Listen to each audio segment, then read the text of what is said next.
Bom, pessoal, eu vou começar aqui, depois qualquer coisa a gente tenta cortar esses 4 primeiros minutos.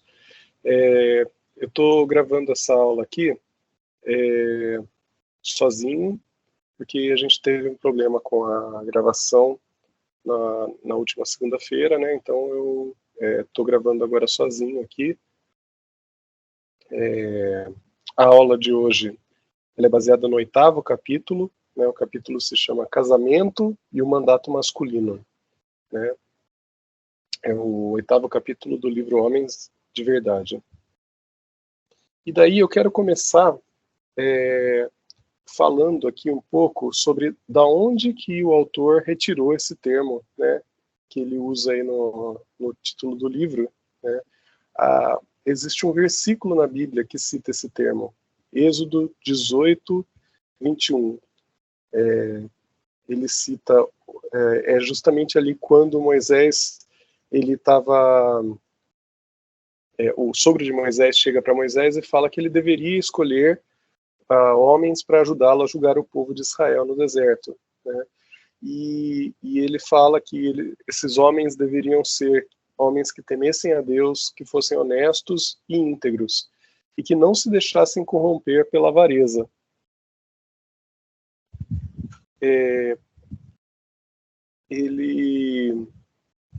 Esse termo, homens de verdade, então ele consta lá na versão Almeida Revista Atualizada da Bíblia. Ele é uma tradução do aramaico, do hebraico, e significa literalmente homens de verdade ou homens de fidelidade. Na introdução do capítulo, o autor ele cita essas duas frases que eu trouxe aqui, né, esses dois trechos que eu trouxe aqui. Ele fala assim: os cristãos, portanto, podem confiar na redenção de Deus, ainda que sejamos realistas ao enfrentar os problemas do pecado. Talvez não haja outro relacionamento em que esse misto de confiança e realismo seja mais requerido do que no casamento cristão. Neste capítulo, vamos nos concentrar nas duas porções principais do Novo Testamento que descrevem o dever de um homem para com sua esposa. Efésios 5, de 22 a 33, e 1 Pedro 3, 7. Desenvolvendo os detalhes dessas passagens nos termos do mandato masculino para cultivar e guardar. Então, se no capítulo anterior o autor falava sobre um mundo amaldiçoado pelo pecado, ele já começa esse capítulo falando sobre termos confiança na redenção de Deus, né, porque Deus redimiu e está redimindo, né? A gente tem os termos já e ainda não, né? Ele já começou a redenção e ainda não terminou a redenção. Ele também explica que nesse capítulo ele vai usar dois dos textos mais clássicos sobre casamento para falar sobre o mandato masculino. Então ele vai pegar esses dois textos, o texto lá de Efésios e o texto de 1 Pedro, que são dois textos super clássicos para se falar sobre casamento, mas ele vai focar nesses textos olhando pelo enfoque do mandato masculino, que é de cultivar e guardar. E aí, antes de seguir com o capítulo, né, vamos dar uma analisada nesses dois textos da Bíblia. A gente precisa entender um pouco, começando com Efésios 5, a gente precisa entender um pouco do contexto que Paulo está nos colocando em Efésios 5, para a gente conseguir entender melhor a mensagem que ele quer passar. O capítulo 5 de Efésios inicia com Paulo nos mostrando nos mostrando Deus como exemplo para tudo aquilo que fizermos. Então, ele fala que a gente deve ser imitadores de Deus, como filhos amados. Ele fala também como também Cristo nos amou e se entregou a si mesmo por nós, como oferta e sacrifício a Deus em aroma suave. Ou seja, ele começa esse capítulo falando, olha, Deus é nosso exemplo, a gente não pode tomar homens como exemplo, porque homens são pecadores, são falhos, então Deus é nosso exemplo. E aí ele segue nos orientando que, como nós não somos mais filhos das trevas, mas fomos feitos filhos da luz, Então a gente deve agir como filhos da obediência e não como filhos da desobediência. E eu estou gravando isso aqui, ó, em vermelho, filhos da desobediência, porque a gente vai ver lá na frente, quando a gente for falar em 1 Pedro, curiosamente ele usa o termo filhos da obediência como contraponto a esses filhos da desobediência. Se aqui Paulo está falando dos ímpios, né, na verdade estava falando dos ímpios como sendo os filhos da desobediência, Pedro vai falar lá em 1 Pedro dos fiéis como filhos da obediência. E ele fala, né, ele está colocando aqui nos versículos 8, ó, pois outrora eres trevas, porém agora sois luz no Senhor. Andai como filhos da luz, porque o fruto da luz consiste em toda bondade e justiça e verdade. Então ele está fazendo esse contraponto. Olha, antigamente a gente era trevas, mas agora a gente é luz. Então a gente não pode mais continuar agindo como a gente agia antigamente. Nós mudamos. Deus nos mudou.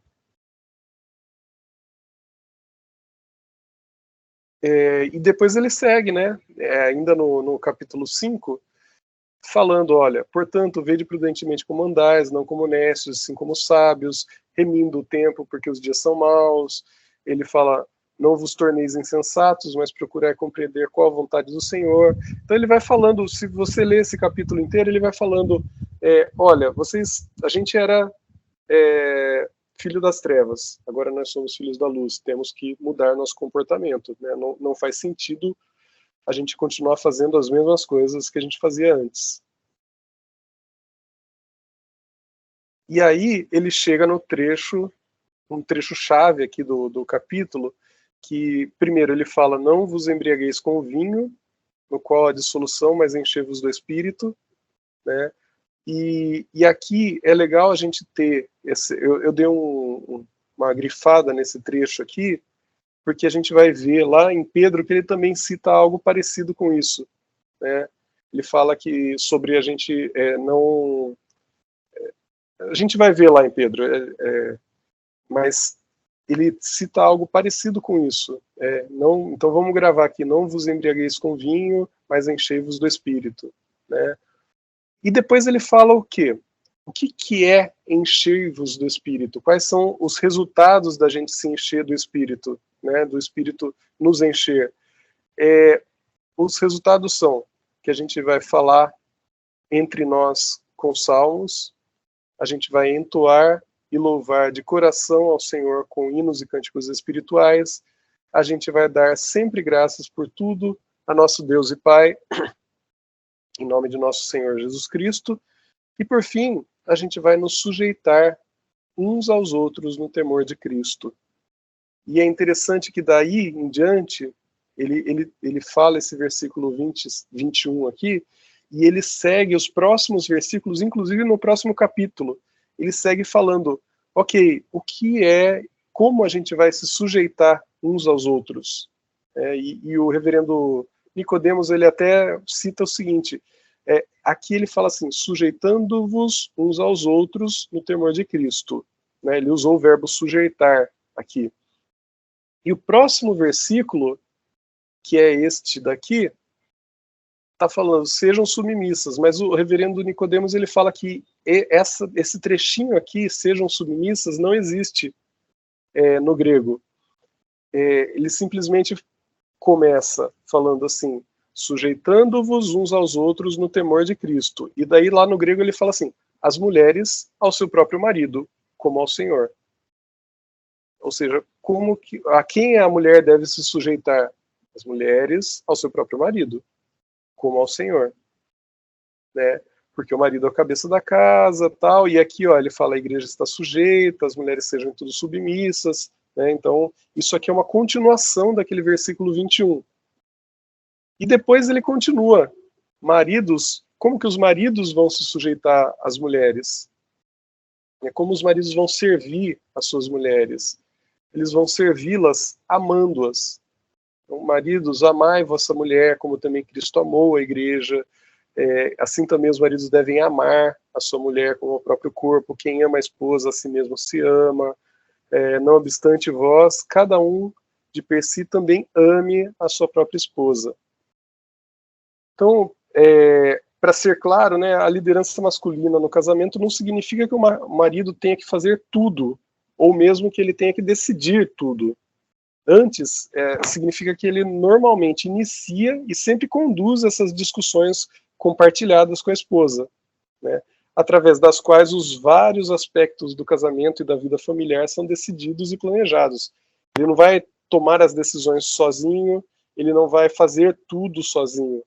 Ele vai é esperado dele que ele tome a iniciativa, ele discuta com sua esposa, no bom sentido da palavra, e depois disso ele tome as decisões em conjunto com sua esposa.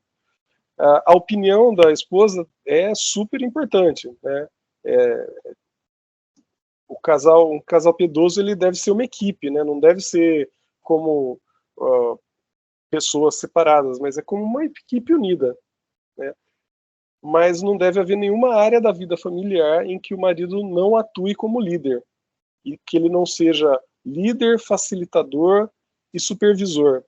Ele deve saber de tudo que acontece na casa, ele deve se inteirar de tudo que acontece na casa. Já em 1 Pedro, olha aqui, ó, logo de cara aqui, a gente pega, eu estou pegando aqui 1 Pedro 1, tá, para pegar o começo do livro, para mostrar, olha aqui, ó, no versículo 13, ele também fala, ó, sede sóbrios. Então, é aquele mesmo trecho que fala lá sobre sobriedade, lá no Paulo está falando lá em Efésios de sobriedade, né?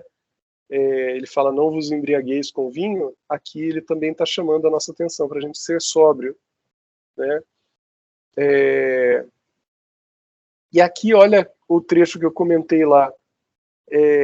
Se lá ele usa o termo filhos da desobediência para tratar daqueles que são ímpios, aqui ele está chamando, o Pedro está chamando de filhos da obediência, aqueles que são salvos, né, os piedosos.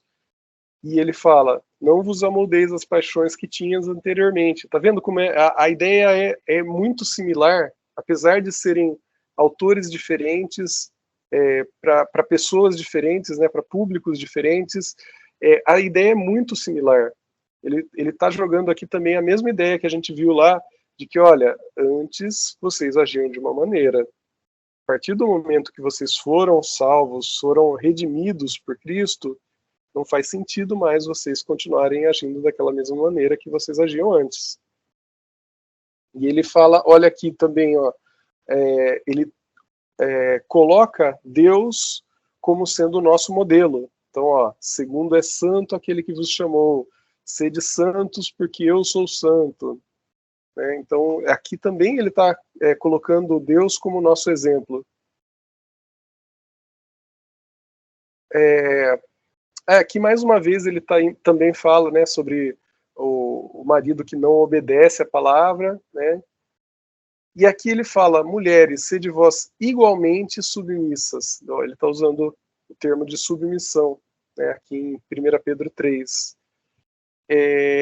Eu grifei esse igualmente aqui com uma cor diferente, que a gente vai ver que ele fala também para o homem. Então, assim, aqui ele está falando para as mulheres igualmente, né? E depois ele vai falar para os homens também igualmente. Vamos já para a parte dos homens aqui, que é essa parte que é referenciada no livro, tá? Maridos, vós igualmente, né? Então, se há submissão por parte da mulher para servir ao marido, também igualmente deve haver a submissão por parte do marido para servir a mulher. Mas como que o marido vai servir a mulher? E aqui ele fala, vivei a vida comum do lar com discernimento, com dignidade. Essas três partes que eu coloquei coloridas aqui, que são as partes que o autor ressalta. Então, ele fala de três coisas, né? Primeiro, ele diz para a gente viver a vida íntima do lar, né, em comunhão com a esposa. Segundo, ele fala preste atenção na sua esposa e perceba o que se passa dentro dela, né, esse com discernimento.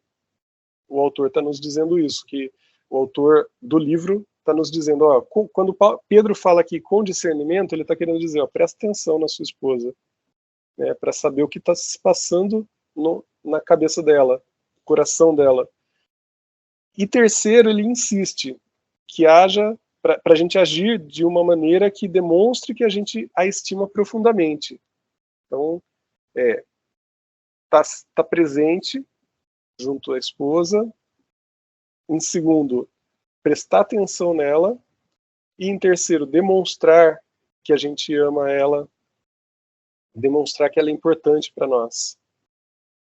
E daí ele vai considerando cada um desses trechos. Então, no Viver a Vida Comum do Lar, ele fala assim, Pedro está claramente sugerindo que o marido que vive em comunhão com sua esposa será mais capaz de ministrar a ela, será mais capaz de apacentar a sua esposa, né, como se apacenta o rebanho, né, como sendo o líder do lar, o sacerdote do lar. Né. É legal ter essa visão, né, de que o homem, a exemplo de Cristo, né, se Cristo é o exemplo para os homens, e Cristo ele é rei, profeta e sacerdote, então o marido também deve ser, a exemplo de Cristo, ele também deve ser rei, sacerdote e profeta. E como sacerdote do lar, ele precisa ministrar à sua esposa, ao coração da sua esposa, ele precisa prestar atenção nela. E o primeiro trecho aqui, né, viver a vida comum do lar, ele precisa estar presente, né, ter comunhão com ela. Como é que ele vai ministrar a sua esposa se ele não está presente? E daí o autor fala também que a gente precisa prestar atenção, que é essa parte do com discernimento. O texto original, ele fala assim, né, o texto original não diz que os homens devem apenas agir com discernimento, ou, como dizem outras traduções, que eles devem ser compreensivos. Pedro não está apenas dizendo aos maridos para abaixar o assento do vaso sanitário, embora isso não seja uma má ideia.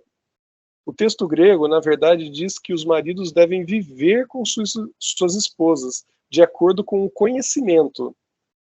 Em outras palavras, o marido deve saber o que está acontecendo com a sua esposa.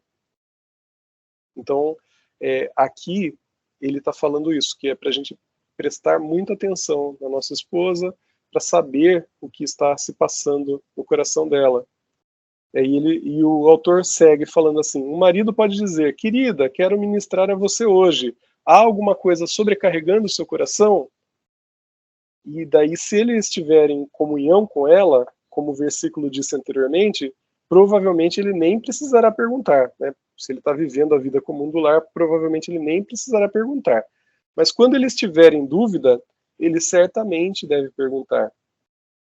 A realidade é que o marido deve saber o que está acontecendo no coração e na mente da sua esposa, se ele pretende ministrar a ela fielmente em oração e com a palavra de Deus. Então, quando a gente estuda sobre aconselhamento, né, e o marido deve ser o conselheiro da esposa, né, quando a gente estuda sobre aconselhamento, o primeiro passo do conselheiro é prestar muita atenção naquilo que o aconselhado diz para ele. E é exatamente isso aqui que Pedro está falando aqui. Né? E por fim o autor termina falando sobre esse trecho com dignidade, ele fala assim, um marido deve demonstrar à sua esposa que a valoriza grandemente, que ela é preciosa para ele. Será que a melhor maneira de fazer isto é presentear com flores ou joias? Minha experiência diz que essas são formas relativamente fáceis de comunicar a preciosidade de uma esposa. Eu acho que o principal caminho é através dos 2 primeiros mandamentos de Pedro, nosso tempo e atenção, o viver a vida comum do lar e com discernimento. Isso vai demonstrar nosso carinho por ela. Daí ele segue falando, recomendo que o marido simplesmente pergunte à esposa, o que faz com que você se sinta valorizada? E leve a sério o que ela tem a dizer. Ele segue falando, né? Não estou de modo algum sugerindo que a salvação de um homem é alcançada amando sua esposa, ou que um homem que negligencia a sua esposa será necessariamente abandonado por Deus. Mas esse versículo indica claramente que nosso relacionamento diário com o Senhor e, portanto, nosso próprio bem-estar espiritual estão diretamente relacionados à nossa fidelidade pactual em nutrir e proteger nossas esposas, que afinal de contas são as filhas queridas do Pai Celestial.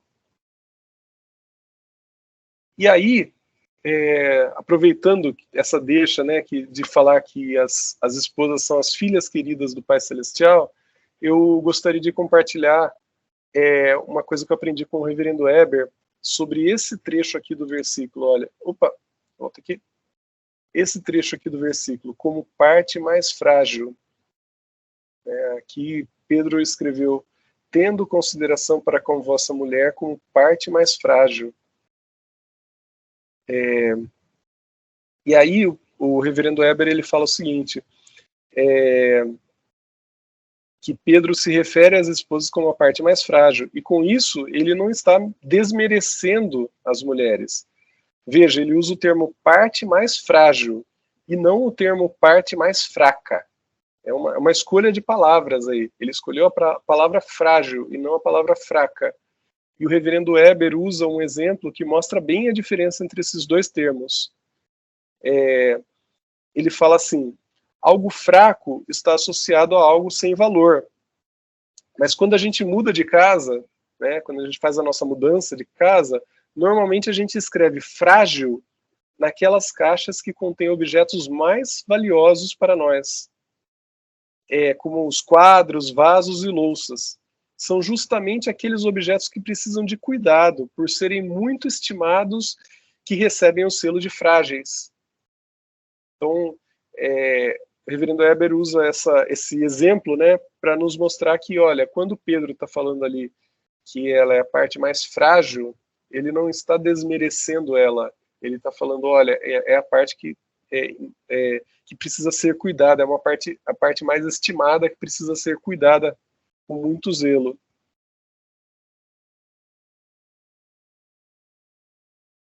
E então o autor coloca esse trecho aqui, que eu achei sensacional, eu até mandei no grupo para os homens, que é o seguinte, normalmente a gente pensa e é importante isso, não é errado isso, né? A gente pensa assim, olha, se alguém entrar na minha casa, eu tenho que proteger minha esposa, eu vou defender ela com a minha vida, se precisar. Se precisar entrar na frente de uma facada, de um tiro, eu vou defender ela com a minha vida. E daí ele coloca isso aqui, o autor. Certa vez um amigo expressou seu despertamento para essa verdade com as seguintes palavras: eu costumava pensar que se um homem entrasse em minha casa para atacar minha esposa, eu certamente resistiria a ele. Mas percebi que o homem que entra em minha casa e ataca minha esposa todos os dias sou eu, com minha raiva, minhas palavras duras, minhas reclamações e minha indiferença. Como cristão, percebi que o homem que eu precisava matar para proteger minha esposa era eu mesmo como pecador. E o autor termina falando, isso está perfeitamente certo. É isso mesmo, irmãos. A gente precisa matar o pecador que é em nós. Quantas e quantas vezes a gente adentra as nossas casas, nervoso com o trabalho, nervoso com outras coisas, e a gente desconta a nossa raiva em nossas esposas. É o nosso eu pecador, né, fazendo aquele esperneando ali, né?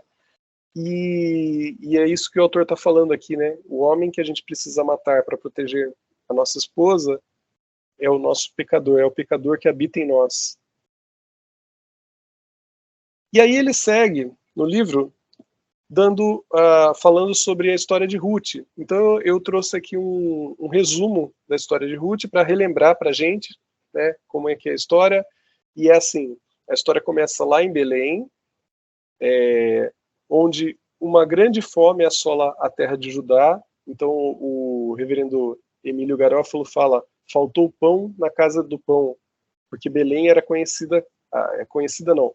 Belém significa casa do pão. Então ele brinca com as palavras, né? Faltou pão na casa do pão. E aí Elimeleque, um judeu, decide migrar com sua esposa Noemi e seus 2 filhos, Malom e Quilion, para a terra de Moabe em busca de alimento. Lá seus filhos se casam com mulheres moabitas, Ruth e Orfa. Lembrando, Moabe era um povo que vivia do lado ali de Israel e era um povo que não temia a Deus. E eles se casaram com Ruth e Orfa. No entanto, a tragédia atinge a família quando Elimeleque e seus 2 filhos, homens, morrem, deixando Noemi, Ruth e Orfa viúvas. Noemi decide voltar para Belém, sua terra natal, após ouvir que a fome tinha passado. Ruth, demonstrando um profundo amor e lealdade por sua sogra, decide acompanhá-la, mesmo que isso signifique deixar sua própria família e sua terra. Orfa, por outro lado, decide ficar em Moabe. Já em Belém, Ruth e Noemi enfrentam dificuldades, pois são 2 mulheres viúvas sem recursos. Ruth começa a colher nas terras de Boaz, um parente distante de Noemi. Isso por coincidência, ela foi lá colher e acabou indo para as terras de Boaz, que era parente de Noemi. Como parte de uma prática cultural chamada respingar, então os trabalhadores de Boaz trabalhavam e eles deixavam cair grãos ou espigas, e quando a regra que eles tinham era que quando isso caía, eles não podiam pegar. Tinha que ficar no chão para que aqueles que não tivessem recursos, não fossem mais pobres, pudessem pegar isso e sobreviver com isso, com essa colheita aí. Então Boaz nota a bondade, ele fica sabendo, na verdade, né? As pessoas vão falar para ele, contar sobre a bondade e devoção de Ruth. E ele começa a mostrar interesse por ela. Noemi percebe a oportunidade de garantir o futuro de Ruth e encoraja a pedir a Boaz que seja seu resgatador, que, de acordo com a lei judaica, permitia que um parente próximo casasse com a viúva de um parente falecido para garantir sua herança e propriedade. Boaz a acolhe e protege, e depois de alguns trâmites legais, ele e Ruth se casam. Ruth e Boaz têm um filho chamado Obed, que se torna avô do famoso rei Davi. Então, e daí o autor escreve sobre essa história, ele fala assim: Ruth era uma mulher extremamente vulnerável, uma estrangeira da terra odiada de Moabe e uma viúva, sem uma liderança masculina para protegê-la. Ela havia retornado a Belém com sua sogra judia, Noemi, que também havia perdido tudo com a morte do marido. Não é exagero entender como se Ruth dissesse a Boaz: você é como Cristo para mim. Ela não fala, você é Cristo, mas é como se ela falasse, você é como Cristo. É exatamente assim que uma esposa deve relacionar-se com o marido, porque o marido é o cabeça da esposa, como também Cristo é o cabeça da igreja, sendo este mesmo o salvador do corpo. Isso está em Efésios 5:23. Ela deve ver seu marido como um homem que se sacrifica para ela poder viver, para que seu coração seja mantido em segurança e floresça com graça sob o seu amoroso cuidado. Uma esposa é o jardim que o marido piedoso cultiva e guarda, e seu crescimento em beleza espiritual deve estar entre seus maiores deleites. Então, ele fala que é como se o coração da esposa fosse um jardim, e a gente vê aquele coração crescendo, aquele jardim crescendo, deve ser nosso maior deleite. E ele termina, né, eu vou terminar essa aula lendo um trecho do livro que ele fala isso aqui, olha, que eu achei sensacional também. Como é maravilhoso que o amor piedoso de um homem por sua esposa, de acordo com a palavra de Deus e expresso em nome de Deus, receba sua bênção de modo a deixar um poderoso legado espiritual independente de terem filhos, a propósito. Para Boaz e Ruth, começou nos campos de grãos, onde Boaz a viu e ofereceu amor bíblico e viril. Pode começar em nossas casas hoje, se nós, como homens, estivermos dispostos a nos achegar ao Senhor e buscar sua graça para começar a amar nossas esposas e prover a graça redentora de Cristo ao nosso lar. Não somos substitutos de Jesus, nem podemos ser, mas nossas esposas, recebendo de nós o amor de Cristo, devem ser capazes de dizer o que Ruth respondeu a Boaz: estende a tua capa sobre a tua serva, porque tu és resgatador. É isso que é esperado de nós, irmãos. É isso que é esperado dos maridos. Que nós sejamos como Cristo e tenhamos o amor que Cristo teve, que deu a sua própria vida para que a sua igreja tenha vida, para que a sua igreja viva. É isso que é esperado de nós, irmãos. Que Deus nos abençoe, que possamos ser esses maridos capazes que imitam a Cristo e que seguem o exemplo de Cristo. Vou fazer uma oração aqui. Santo e eterno Deus, muito obrigado, Senhor, porque o Senhor tem cuidado de nós. Obrigado, Senhor, porque o Senhor deixou a tua palavra de modo que possamos estudá-la, de modo que possamos aprender mais sobre o teu caráter, aprender mais sobre o que o Senhor espera de nós, para que nós fomos criados e o que o Senhor deseja que façamos. Obrigado, Senhor, porque o Senhor é um Deus que nos mostra tudo isso, mas também nos capacita e nos move a seguirmos nessa direção. Então eu te peço, Senhor, faça isso, nos mova e nos capacite a sermos maridos piedosos, maridos que tratam sua esposa assim como Cristo tratou a igreja, maridos que tenham um amor por suas esposas, que vivam em comunhão com elas, maridos que prestem atenção naquilo que se passa no coração de nossas esposas e maridos que ministrem as esposas, aos corações delas. Abençoa-nos hoje e sempre. Em nome de Jesus, que eu te peço. Amém. Amém.